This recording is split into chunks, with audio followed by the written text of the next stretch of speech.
السلام علیکم۔ ایک ٹیچر نے پہلی جماعت کے بچوں سے پوچھا، ہر بچہ یہ بتائے کہ بڑا ہو کر وہ کیا بننا چاہتا ہے۔ کسی نے کہا پائلٹ، کسی نے کہا ڈاکٹر اور کسی نے کہا انجینئر۔ ان سب کے جوابات کچھ اسی طرح کے تھے۔ ان میں صرف ایک بچے نے کچھ عجیب بات کہی۔ اس کی بات سن کر سب بچے ہنس پڑے۔ ذرا غور کیجئے گا کہ اس بچے نے کیا کہا۔ اس نے کہا، میں صحابی بننا چاہتا ہوں۔ استاد کو طالب علم کی اس بات پر بڑا تعجب ہوا۔ استاد نے کہا، صحابی کیوں بننا چاہتے ہو؟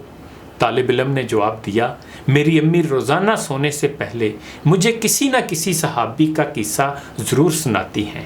وہ کہتی ہیں صحابی اللہ تعالیٰ سے محبت کرتا ہے، اس لیے میں انہی جیسا بننا چاہتا ہوں۔ استاد خاموش ہو گیا۔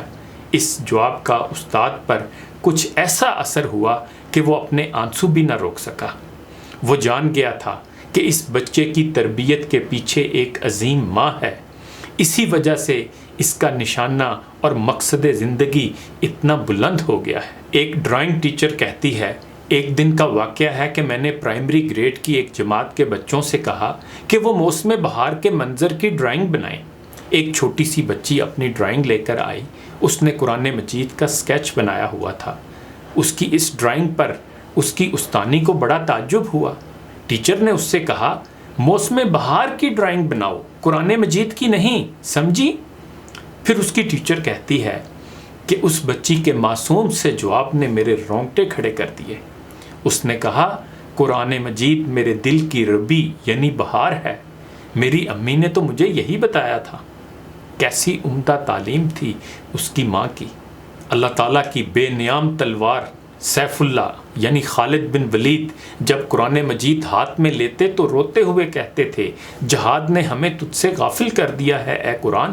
کیا ہی خوب عذر تھا۔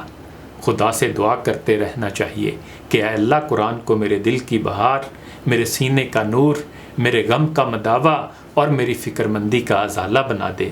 یاد رکھیے، ہماری زندگی کا ایک سیکنڈ اور گئی ہوئی سانسیں واپس لوٹنے والی نہیں، اس لیے زندگی کی جو سانسیں بچی ہیں انہیں اللہ اور رسول صلی اللہ علیہ وآلہ وسلم کی اطاعت میں گزارنے کی کوشش کرتے رہنا چاہیے۔ انہی گزارشات کے ساتھ اجازت چاہوں گا۔ اپنا خیال رکھیے گا۔ اللہ حافظ۔